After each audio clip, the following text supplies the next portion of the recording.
السلام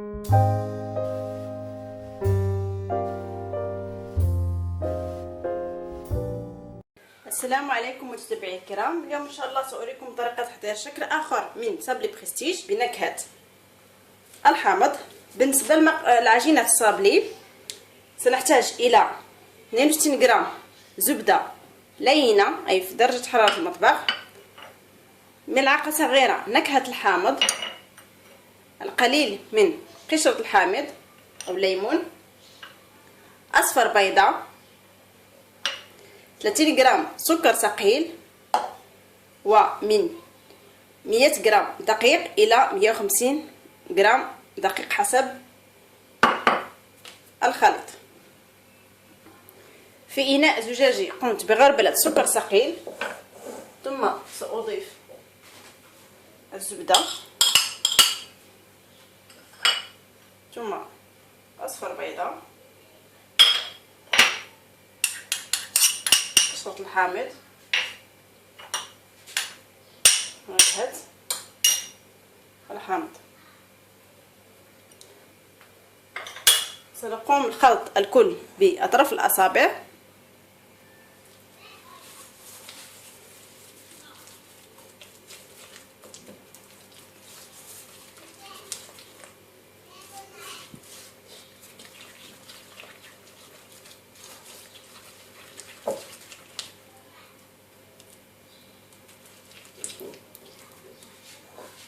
هذا هو شكل الخليط. ثم أبدأ بإضافة الدقيق،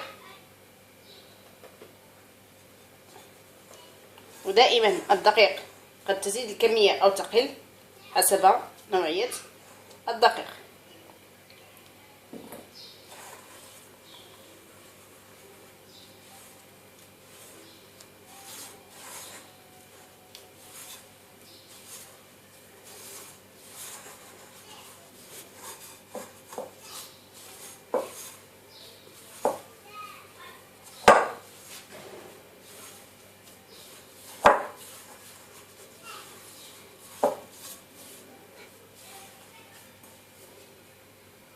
هنا بعد ما أصبحت عجينة الصابلي جاهزة تكون رطبة،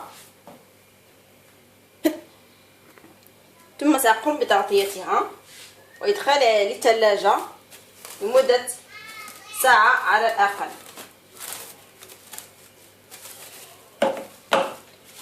أي من ساعة إلى 3 ساعات.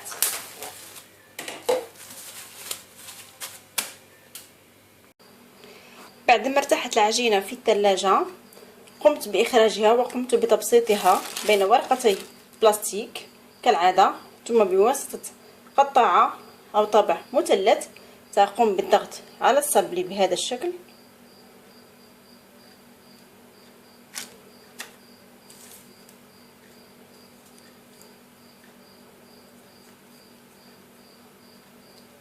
ثم نحصل على صابلي مثلث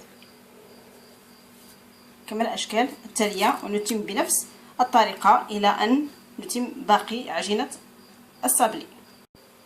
هنا بعد انتهاء من تشكيل مثلثات من عجينة الصابلي سأدخل الصينية إلى فرن ساخن على درجة حرارة 160 درجة سلسيوس لمدة 15 دقيقة.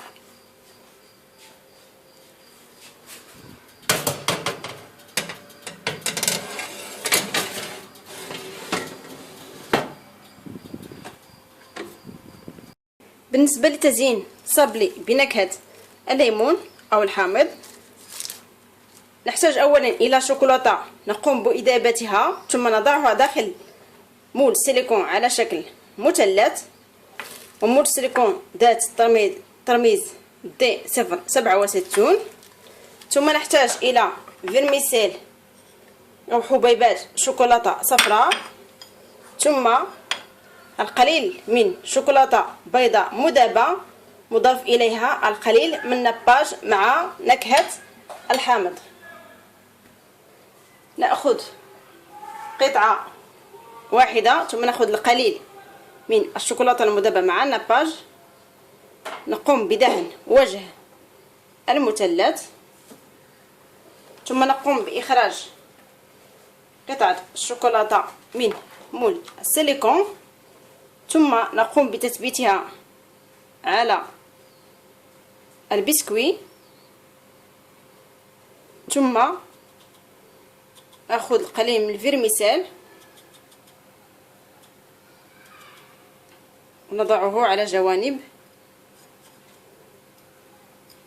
قطعة الشوكولاتة،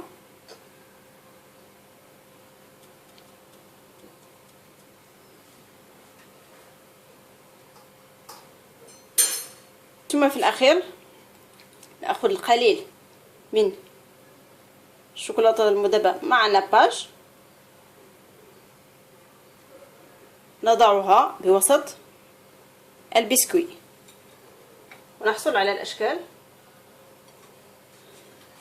التالية، ونتم نفس الطريقة إلى أن ننهي باقي الصابلي.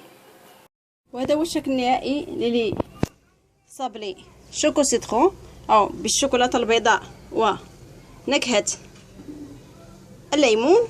أتمنى أن تنال الوصفة إعجابكم. لا تنسوا اشتراككم على قناتي وكذلك وضع استفساراتكم واقتراحاتكم، ودمتم في رعاية الله.